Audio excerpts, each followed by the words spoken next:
Good morning to all of you. वक्त से लड़कर जो नसीब बदल दे, वक्त से लड़कर जो नसीब बदल दे, इंसान वही जो अपनी तकदीर बदल दे, इंसान वही जो अपनी तकदीर बदल दे। कल क्या होगा कभी मत सोचो, कल क्या होगा कभी मत सोचो, क्या पता कल वक्त खुद अपनी तस्वीर बदल दे, क्या पता कल वक्त अपनी खुद तस्वीर बदल दे। इसी के साथ हम लोग अपने सेशन की शुरुआत करते हैं। कल हम पढ़े थे प्रति चक्रवात के बारे में, साइक्लोन के बारे में। देखिए उसमें हुआ क्या कि उसकी परिभाषाओं के बारे में बताया था, और जो कुछ मुख्य भाग छूटे थे उसको भी आज हम लोग चर्चा करेंगे। फिर संघनन के बारे में पढ़ेंगे। आइए हम लोग जो चीज़ छूटा था कल के सेशन में उसको आज पूरा करते हैं। देखिए प्रति चक्रवातीय दशा उपोष्ण कटिबंधीय उच्च वायुदाब एवं ध्रुवीय उच्च वायुदाब पेटी में पाई जाती है, और प्रति चक्रवात दशा में मौसम शांत होता है तथा वर्षा नहीं होती है। प्रति चक्रवात जब होगा तो मौसम शांत रहेगा बिल्कुल, और उसमें क्या होगा, वर्षा भी नहीं होगी। प्रति चक्रवातों में पवनों की दशा क्या रहती है, उल्टी चलती है। जैसे मैं कह दूं कि चक्रवात में धरातल पे लो प्रेशर होता था तो वायु क्या होता था, इस दिशा में चलता था। बात समझ रहे हैं, एंटी क्लॉकवाइज में। तो ये तो था किसमें, चक्रवात में। लेकिन प्रति चक्रवात के उत्तरी गोलार्ध में क्या होगा बेटा, ये रहा हमारा, देखिए उत्तरी गोलार्ध। प्रति चक्रवात के उत्तरी गोलार्ध में जब भी धरातल पे होगा तो हाई प्रेशर होगा। क्या होगा बेटा, जब भी धरातल पर होगा तो हाई प्रेशर होगा, और हाई प्रेशर में पवनें क्या होती हैं, अंदर की ओर आती हैं। पवनें क्या होंगी, अंदर की ओर आएंगी। जब पवनें बेटा अंदर की ओर आएंगी तो यहाँ पे जो चक्रवात बनेगा ये क्लॉकवाइज बनेगा। क्या होगा, क्लॉकवाइज। तो क्लॉकवाइज चक्रवात कैसे जाएगा, ऐसे। बात समझ रहे हैं, ये उत्तरी गोलार्ध की बात रही। अब हम लोग चलेंगे दक्षिणी गोलार्ध में। दक्षिणी गोलार्ध में भी प्रति चक्रवात में धरातल पे प्रेशर जो होगा, हाई प्रेशर, पवनों का हाई प्रेशर होगा, और यहाँ पर भी क्या होंगी, हवा इसी दिशा में आएंगी। बात समझ रहे हो। लेकिन इसमें क्या होगा, क्लॉकवाइज ना होकर दक्षिणी गोलार्ध में ये हवाएं क्या होंगी, एंटी क्लॉकवाइज इधर से रन करने लगेंगी। बात समझ रहे हैं आप लोग। तो ये दोनों चित्रों को आप लोग बना लीजिएगा, ठीक है। अब हम लोग पढ़ेंगे संघनन के बारे में, कोडेंटेशन के बारे में पढ़ेंगे। संघनन कैसे होता है, देखिए संघनन कैसे होता है, बहुत ही मोस्ट इंपॉर्टेंट है। संघनन के बारे में आपके एग्जाम में पूछता है, ठीक है। तो संघनन के बारे में आप पढ़िए। देखिए जल वाष्प का जल के रूप में, यहाँ सब पढ़ रहे हैं कि जल वाष्प में परिवर्तन होता है, जल वाष्प में परिवर्तन होता है। लेकिन इसमें क्या होता है, जल वाष्प का जल के रूप में परिवर्तन, जल वाष्प का जल के रूप में परिवर्तन ही संघनन कहलाता है। जब जल वाष्प देखे हो आप लोग, जल वाष्प देखे हैं कि नहीं, और उसको क्या होगा, जल में जब परिवर्तित हो जाएगा। जैसे मैं कभी कभी देखता हूँ यहाँ पे फ्रिज का बॉटल मंगाता हूँ कि नहीं मंगाता हूँ, तो देखोगे तो फ्रिज के बॉटल के ऊपर जो होता है वहाँ पे जल वाष्प हो जाता है, और जब हम ज़मीन पे रखेंगे तो जो भी ज़मीन पे मैटर रहेगा वो सब पानी में बदल के भीग जाता है कि नहीं जाता है। आप लोग देखे होंगे यहाँ पे। तो वही कह रहा है कि जल वाष्प किस में बदल जाता है, जल में बदल जाता है। संघनन के फलस्वरूप देखो मेघ, जिसको बादल भी कहते हैं, जिसको क्या कहते हैं, बादल भी कहते हैं। मेघ बादल का भी बनना होता है। ओस आप लोग, ठंडी का दिन आ रहा है, महसूस करेंगे हर जगह ओस गिरेगी ऊपर से, ठीक है। तो ओस, कुहरा आप लोग देखेंगे कि धुएं जैसा नीचे ही पूरा एक तरह से समझ लो कि धरती के ऊपर ही आप लोगों को दिखाई देगा कोहरा। तथा तुषार क्या होता है, तुषार के बारे में आप लोग नहीं जानते होंगे। तुषार जो बर्फ होती है धरातल पे क्या होती है, इकट्ठी हो जाती है, उसी को तुषार कहते हैं। उसी को क्या कहते हैं, तुषार कहते हैं, का निर्माण होता है। तो आप लोग संघनन समझ गए, जल वाष्प को जल में बदल देता है, और इससे बादलों का बनना, ओस का गिरना, कुहरा का बनना और तुषार का बनने का निर्माण होता है। बात समझ में आई संघनन के बारे में, तो नोट कर लीजिए। हम लोग पढ़ते हैं मेघ के बारे में। मेघ को ही क्या कहा जाता है, बादल कहा जाता है, और इसको इंग्लिश में क्या कहा जाता है बेटा, क्लाउड्स। क्या कहा जाता है, क्लाउड्स। तो बादल, मेघ और क्लाउड एक ही सिक्के के पहलू हैं, ठीक है। अब देखिए हम लोग बादल पढ़ेंगे और हमारे जीवन में भी बादल हमेशा दिखाई देते हैं। ऊपर जब हम लोग देखेंगे तो बादल ही दिखाई देंगे, ठीक है। इस रूम के अंदर नहीं, रूम से बाहर निकलिएगा तो ऊपर देखिएगा तो बादल ही दिखाई देंगे, ठीक है। तो बादल कैसे बनते हैं, उनके पार्ट क्या होते हैं, इस बारे में समझेंगे कि कैसे बनते हैं। देखिए ये जल वाष्प के संघनित रूप है। जब धरती पे जल रहता है, वाष्प के रूप में परिवर्तित होकर ऊपर जाता है, उसी को हम लोग बादल कहते हैं। बात समझ में आ रही है? तो ये जल वाष्प के संघनित रूप है। इनको 4 भागों में बांटा गया है। बादल को कितने भागों में बांटा गया है? 4 भागों में। क्लाउड्स को कितने भागों में बांटा गया है? 4 भागों में। मेघ को कितने भागों में बांटा गया है? 4 भाग, ठीक है। पहला क्या है? उच्च स्तरीय मेघ। पहला क्या है बेटा? जिसको बोलते हैं हाई क्लाउड्स। क्या बोला जाता है? High cloud. दूसरे वाले को बोलते हैं मध्य स्तरीय मेघ। क्या बोलते हैं? मध्य स्तरीय मेघ। इसको बोला जाता है मिडिल क्लाउड्स या मीडियम क्लाउड्स। बात समझ में आ रही है? तीसरा है निम्न स्तरीय मेघ। क्या है? निम्न स्तरीय, इसको बोलते हैं लो क्लाउड्स। क्या बोला जाता है? लो क्लाउड्स। और चौथा है लंबवत मेघ। क्या है? लंबवत मेघ। इसको बोला जाता है वर्टिकल क्लाउड्स। क्या बोला जाता है? वर्टिकल क्लाउड या वर्टी क्लाउड। ठीक है, बात वही है।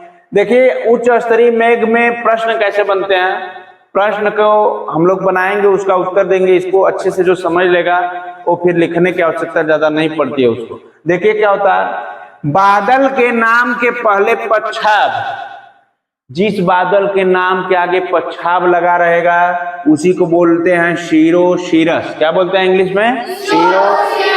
शीरो या शीरस शब्द का प्रयोग होता है। उच्च मेघ कहलाता है, या कह सकते हैं उच्च स्तरीय मेघ कहलाता है, या कह सकते हैं हाई क्लाउड्स कहलाता है। बात समझ में आ गई?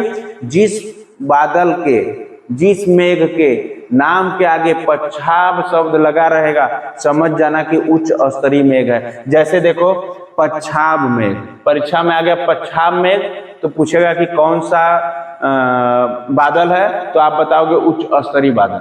बात समझ गए?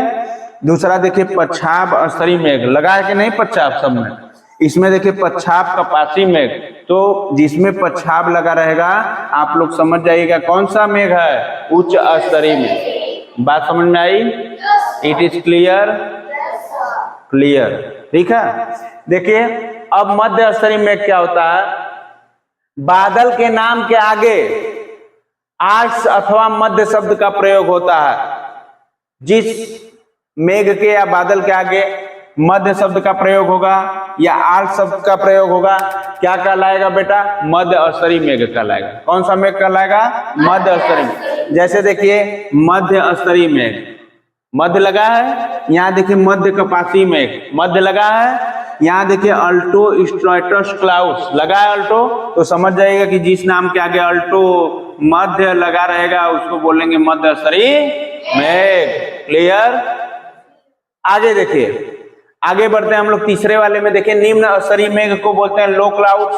अब इसमें क्या है कि बादल के नाम के आगे कोई अन्य शब्द नहीं लगा रहता है। डायरेक्टली अगर आपसे पूछा जाएगा तो समझ जाइएगा कि निम्न स्तरीय मेघ है। बात समझ में आ रही है? जैसे स्तरीय मेघ, इसके आगे कुछ नहीं लगा है। वर्षा स्तरीय मेघ, इसके आगे भी कुछ नहीं लगा है। कपासी मेघ, इसके आगे भी कुछ नहीं लगा है। और कपासी वर्षा मेघ, इसके आगे भी कुछ नहीं लगा है। तो हम लोग समझ जाएंगे कि कौन सा है? निम्न स्तरीय मेघ है। कौन सा मेघ है? निम्न स्तरीय, लो क्लाउड। जिसके नाम के आगे कोई शब्द नहीं लगा रहता है, लो क्लाउड। बात समझ में आ रही है?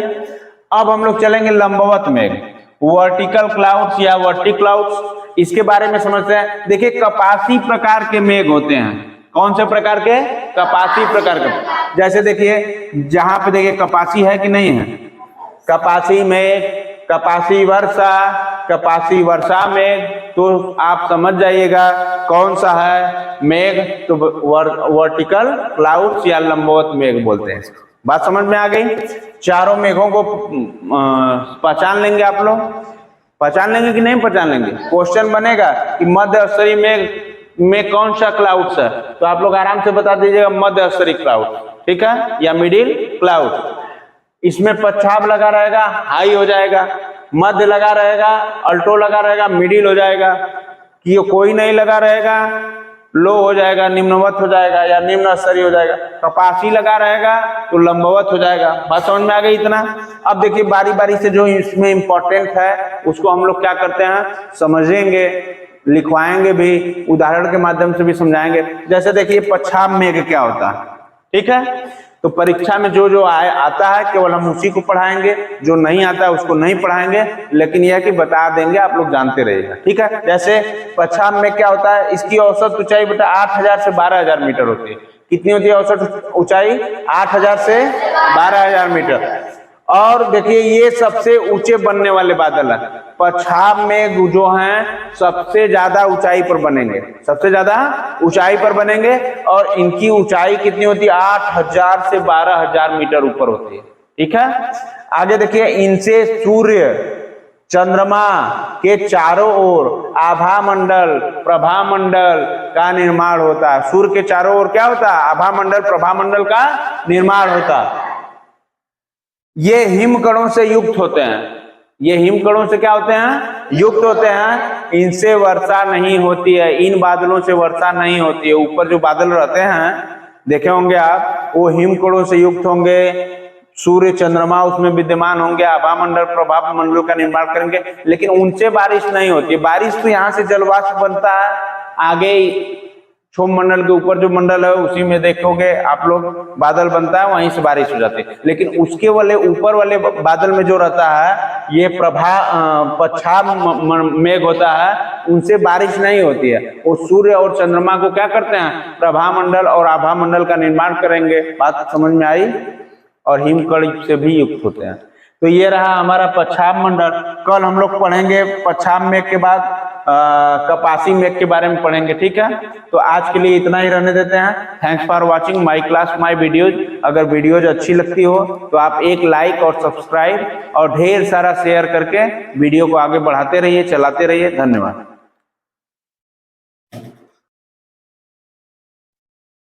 गुड मॉर्निंग, नमस्ते, नमस्कार। सिद्धू इनर क्लासेस के यूट्यूब प्लेटफॉर्म पे आपका हार्दिक अभिनंदन वंदन है। देखिए हो चुका है आगाज रण का, हो चुका है आगाज रण का, युग बदलने की तैयारी है। हो चुका है आगाज रण का, युग बदलने की तैयारी है। जीत उसी की होगी जिसका संघर्ष जारी है, जीत उसी की होगी जिसका संघर्ष जारी है। देखिए इसी के साथ हम लोग आज सेशन की शुरुआत कर रहे हैं। आज का जो सेशन है बादल है, और बादल के बारे में हम लोगों ने पढ़ा क्या था, पहले इस बात को सुनेंगे, क्योंकि पिछले सेशन में पढ़ा था। तो आप लोग प्ले लिस्ट में जाइएगा, और जियोग्राफी भूगोल के नाम से प्ले लिस्ट बना हुआ है, वहाँ से पार्ट 1 पार्ट 2 में जो भी वीडियो बनते हैं उसको क्या करते हैं, सेव कर दिए जाते हैं। तो वहाँ से आप लोग क्या करिएगा कि चेक कर लीजिएगा। देखिए जो बादल पढ़ाए थे, मेघ पढ़ाए थे, मेघ से पहले संघनन पढ़ाए थे कि संघनन के फलस्वरूप मेघ का निर्माण होता है बादल का। बादल को 4 भागों में बांटा गया था, उच्च स्तरीय मेघ, मध्य स्तरीय मेघ, निम्न स्तरीय मेघ और लंबवत मेघ, ठीक है। ये रहा बादल। और उच्च स्तरीय मेघ, मध्य स्तरीय मेघ, निम्न स्तरीय मेघ और लंबवत मेघ को क्या किया गया था, उसके परिभाषाओं के बारे में बताया गया था, उसको बताया गया था कि कैसे बनते हैं। और आज हम लोग जो उच्च स्तरीय मेघ, मध्य स्तरीय मेघ, लंबवत और निम्न स्तरीय मेघ के पार्ट थे, उसको क्या करना, समझना है आज के सेशन में। तो देखिए कपासी मेघ है, क्या है? कपासी मेघ। तो कपासी मेघ में क्या पूछता है इसके बारे में कि औसत ऊंचाई इसकी कितनी होती है। तो कपासी मेघ की जो औसत ऊंचाई होती है 400 से 7000 मीटर तक होती है। कितना होती है बेटा? 400 से 7000 मीटर। कपासी मेघ के बारे में पूछेगा आपसे क्वेश्चन कि उसकी ऊंचाई कितनी होती है, तो आपको पता रहना चाहिए कि 400 से 7000 मीटर होती है। ये बादल आसमान में बिखरे हुए दिखाई देते हैं। कभी बादल आप कपासी मेघ के बारे में, बादल के बारे में देखना, ऊपर क्या होंगे कि बिखरे हुए दिखाई देंगे, आपको संगठित नहीं दिखाएंगे। काले बादल बिल्कुल नहीं होते। ये क्या होते हैं कि कहीं पे ज्यादा होते हैं, कहीं कम होते हैं, ऐसे से उभरे हुए रहते हैं, ठीक है। देखिए उभरे और बिखरे हुए होते हैं। देखिए इसमें वर्षा नहीं होती। ये बादल क्या करते हैं, वर्षा का निर्माण नहीं करते हैं। बात समझ में आ रही है? और क्या करते हैं, परंतु कपासी वर्षा मेघों से वर्षा होती है। अब देखिए ये तो हमारा कपासी मेघ था, लेकिन उसी में एक लाइन नीचे लिखवाए थे कपासी वर्षा मेघ। लिखवाए थे कि नहीं लिखवाए थे? उसको पार्ट में हम बांटे थे कि देखिए कपासी वर्षा जो मेघ होती है ये काले बादल की तरह होती है, ये बहुत ही क्या करती है, बहुत ज़्यादा घनी हो जाती है और वर्षा प्रदान करती है। ठीक है, तो सबसे जो तेज वर्षा होती है ये किसके कारण होती है, कपासी वर्षा मेघ के कारण, क्योंकि बिल्कुल बादल क्या होता है, पानी से भरा होता है, काला हो जाता है। ठीक, तो हम दो मेघ के बारे में बताए, एक कपासी और एक कपासी वर्षा मेघ। बात समझ में आई। अब हम लोग आगे बढ़ेंगे अस्तरी मेघ पे कि अस्तरी मेघ होता क्या है। सबसे पहले अस्तरी मेघ ये आसमान में दूर तक फैले होते हैं, ये काफी दूर तक आसमान में देखेंगे एक ही तरह के बादल दिखाई देंगे और इनका निर्माण भिन्न तापमान वाली वायु के मिलने से होता है। इनका निर्माण कैसे होता है स्तरीय मेघ का, कि भिन्न भिन्न तापमान वाली वायु होगी। बात समझ रहे हैं, जब जल वाष्प जाएगा ऊपर तो भिन्न भिन्न अलग अलग होगा, जब ये आपस में टकराती हैं तो हल्की हल्की बारिश होती है। इनसे एक व्यापक क्षेत्र में हल्की हल्की बारिश होती है, क्योंकि ये ज्यादा दूर तक जब फैले होंगे बेटा तो इनसे क्या होगा कि उतने ही दूर तक, जितने दूर तक फैले रहेंगे उतने दूर तक क्या करेंगे, जब आपस में टकराएंगे तापमान अलग अलग होगा तो ये क्या करेंगे कि हल्की हल्की बारिश कराएंगे। कभी आप लोग देखिएगा कि हल्की हल्की बारिश होती है, कहीं धूप हो जाता है तो कहीं बस केवल लोग गांव में कहते हैं ना सियार की शादी हो रही है कैसे कैसे। ठीक है, तो ये क्या हो गया अस्तरी मेघ। आगे देखिए वर्षा स्तरीय मेघ क्या होता है, इसके बारे में समझना है। देखिए ये वायुमंडल में आर्द्रता को बढ़ाता है। आर्द्रता मतलब क्या होता है, नमी, ठंडी वायु। ठीक है, इनसे वर्षा भरी होती है, इनसे वर्षा भारी होती है या भारी वर्षा कर सकते हैं। भारी वर्षा का मतलब क्या होता है कि बहुत ज्यादा वर्षा। ठीक है, इनको निम्बो स्ट्रेटस क्लाउड्स कहते हैं। आप लोग नींबू देखे हैं, नींबू को निचोड़ते हैं जब तो एकाएक क्या होती है, ज्यादा मात्रा में जल निकलता है उसमें से, कर सकते हैं साइट्रिक अम्ल, तो जो निकलता है आप देखे होंगे जल्दी में। उसी तरह क्या होता है वर्षा स्तरीय मेघ में क्या होता है कि बादल बनेगा और तुरंत पानी बहुत ज्यादा तेज क्या करेगा, जमीन पे गिरेगा, तो भारी वर्षा होगी कि नहीं होगी, और कुछ समय कुछ क्षण के लिए ही होती है। आप देखेंगे कि बादल बनता है, बादल देखेंगे बहुत ज्यादा बादल लेके आया पानी और एकाएक क्या किया, 10 मिनट 5 मिनट में पूरा पानी गिरा दिया। बात समझ रहे हैं, तो इसको और किस नाम से जानते हैं, निम्बो स्ट्रेटस क्लाउड्स के नाम से जानते हैं।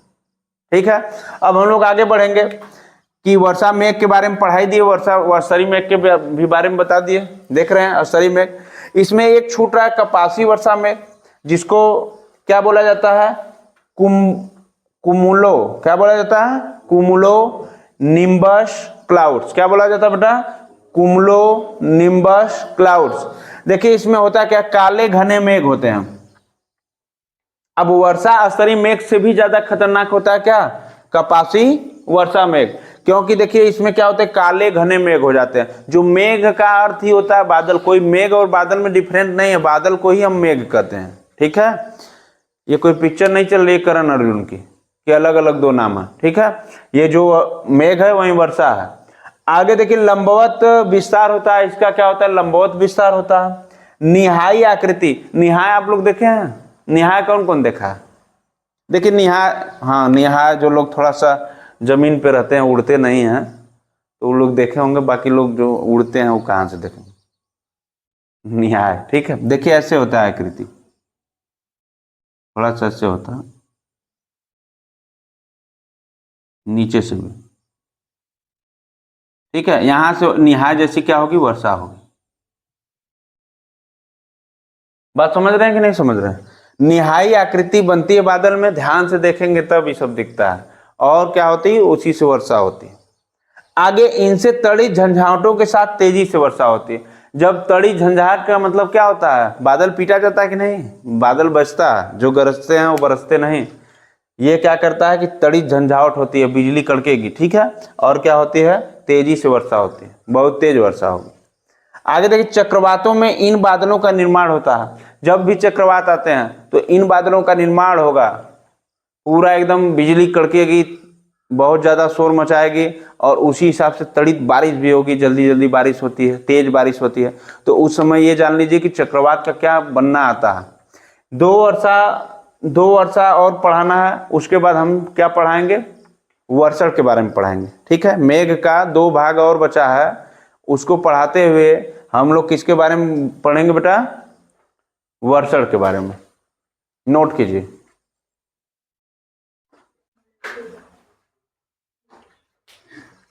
देखिए मदर ऑफ पियरल या इसको बोलते हैं नॉक्रियस क्लाउड्स, ठीक है। इसको जैसे आप लोग मोतीमाला सुने होंगे, मोतीमाला क्लाउड्स। देखिए ये क्या होता है कि ये ध्रुवीय प्रदेशों के समताप मंडल में बनने वाले बादल हैं। समताप मंडल में बनेंगे तो पृथ्वी के क्या रहेंगे, हम लोगों के करीब ही रहेंगे, बात समझ रहे हैं। आगे देखिए निशा दीप्ति में क्या होता है, नोसिटुलिसेंट क्लाउड्स क्या होता है, ये मध्य मंडल में बनने वाले बादल हैं।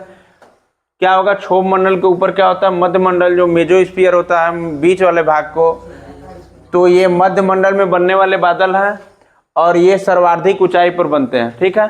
मध्य मंडल में जो सबसे ज्यादा सर्वाधिक ऊंचाई होती है उस पर बनते हैं बादल। तो ये रहा हम लोगों का जो बादल के बारे में। आज बादल समाप्त हुआ और हम लोग आगे पढ़ेंगे वर्षण के बारे में, ठीक है।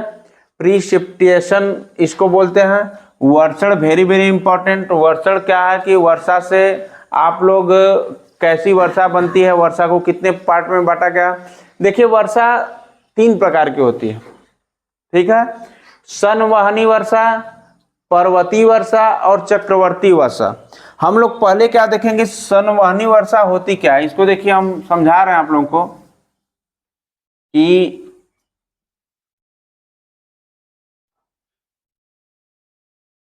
संवहनी वर्षा। देखिए यहां से हवा चलेगी, यहां से देखिए जलवाष्प बनेगा, ये हवा है, मान लीजिए हवा चल रही है पवन, और यहां से जब बादल का निर्माण करेगी, बात समझ रहे हैं, ये बादल है, क्या है, बादल। तो संवहन वर्षा में क्या होता है कि जलवाष्प यहीं से देखिए बादल जब बना तो यहीं इतना दूर ही केवल बारिश होगी, बात समझ रहे हैं। जहां पे बादल बनेगा वहीं पे वर्षा होगी, उसी को बोलेंगे संवहनी वर्षा, बात समझ में आई। देखिए जैसे कह रहा संवहनी वायु के कारण होने वाली वर्षा, यहाँ पे वायु क्या करेगी, जलवाष्प को ऊपर तक पहुंचाएगी, तो वहीं क्या होगी, वहीं से जल उतना ही दूर केवल गिरेगा। यह वर्षा सामान्यतः विषुवतीय प्रदेश में होती है। विषुवतीय प्रदेश सब कुछ पढ़ा दिया गया है, इसलिए ये वर्षा कहाँ होती है, विषुवतीय प्रदेश में। यह वर्षा अधिकतर शाम के समय 2 से 5 बजे होती है। ये वर्षा देखिए टाइमिंग हो जाता है, कहीं कहीं विषुवतीय प्रदेशों में शाम को लगभग डेली बारिश होती है। तुरंत बनेगा, यहाँ से जलवाष्प ले जाएगा ऊपर, ऊपर से क्या होगी, बरसात हो जाएगी उसी जगह, बात समझ रहे हैं। जैसे मान लीजिए कि चंदौली है ये, और चंदौली में क्या करेगी, वर्षा जब यहाँ से उठेगी जलवाष्प बनाएगी, वहीं पे क्या होगी, वर्षा होती है। जैसे माचिनराम हो गया, असम हो गया, नागालैंड हो गया, इस सब में डेली वर्षा शाम को हो जाती है, बात समझ रहे हैं। और विषुवतीय प्रदेश में भी डेली वर्षा होती है। तो आगे हम लोग आते हैं पर्वतीय वर्षा की ओर। देखिए पर्वतीय वर्षा होती क्या है, ये दूसरी है और तीसरी है चक्रवर्ती वर्षा। तो पहले पर्वतीय वर्षा के बारे में देखते हैं। यह वर्षा पवनाभिमुखी ढाल पर होती है। देखिए आप लोग पर्वत के बारे में पढ़ेंगे, यहाँ से जाता है पर्वत, ठीक है। तो ये वर्षा क्या करेगी, ऐसे जाएगी हवा, बात समझ रहे हैं, ऐसे ऐसे होकर कहाँ पे जाती है, यहाँ पे आ जाती है, ठीक है, हवाएं चलने लगती हैं। तो ये वर्षा क्या होती है, पवनाभिमुखी ढाल पर वर्षा न होने के कारण वृष्टि छाया प्रदेशों में क्या होती है, वर्षा होती है। इसीलिए आप लोग देखे होंगे कि जो वृष्टि छाया प्रदेश है, जैसे हम कह सकते हैं कि इधर वर्षा न होकर कहाँ पे होती है, तमिलनाडु और कर्नाटक, केरल, आंध्र प्रदेश में ये सब वर्षा होती है, क्योंकि यहाँ कभी सूखा पड़ने लगता है। तो इसीलिए पहाड़ों पे न होकर, ये पर्वत पे न होकर, उसके नीचे वाले प्रदेशों में क्या होती है, ये वर्षा होती है, पर्वताभिमुखी वर्षा। तीसरा हमारा जो है चक्रवर्ती वर्षा होती है। चक्रवर्ती वर्षा क्या होती है, देखिए उष्णकटिबंधीय चक्रवातों के केंद्र, उष्णकटिबंधीय चक्रवात पिछले सेशन में हम पढ़ाए हुए हैं, उसको जाके पढ़ लेना अच्छे से, ठीक है। उष्णकटिबंधीय चक्रवातों के केंद्र चक्षु वर्षा नहीं होती, ठीक है, केंद्र में क्या होती है, वर्षा नहीं होती है। दूसरा चीज, वर्षा चक्षु दीवार बाहर बनने वाले रेन बैंड, रेन बैंड इसको बोला जाता है, क्या बोला जाता है, रेन बैंड। वर्षा पट्टी के सहारे होती है, वर्षा की क्या होती है, पट्टियां होती है, धीरे धीरे उसी के सहारे वर्षा होती रहती है। तो ये सब चीजें क्या है कि मैं पिछले सेशन में भी पढ़ा दिया हूँ, उष्णकटिबंधीय बंध, शीतोष्ण कटिबंधीय वन, ठीक है। तो जो ये सब लोग पढ़े हैं वो तो कर पाएंगे, बाकी लोग नहीं कर पाएंगे। तो आज हमारा जो रहा जियोग्राफी का सेशन, ये सब बादल, चक्रवात, प्रतिचक्रवात, संघनन और वर्षा कैसे होती है, ये सब के बारे में हम क्या कर दिए, पढ़ा दिए। और बाकी का जो अब हम शुरू करने जा रहे हैं वो इंडियन जियोग्राफी शुरू करेंगे। तो इंडियन जियोग्राफी, आप लोग इंडिया के रहने वाले हो, इसलिए क्या होगी कि बहुत मददगार साबित होगी, बहुत ही इंपॉर्टेंट है। तो जब भी अगला सेशन आएगा जियोग्राफी का, कौन सा आएगा बेटा, Indian geography. Thanks for watching my class, my videos. अगर वीडियोज आप लोगों को अच्छी लगती हो तो एक लाइक, सब्सक्राइब और शेयर के साथ वीडियो को क्या करिए, बढ़ाते रहिए, ठीक है। धन्यवाद।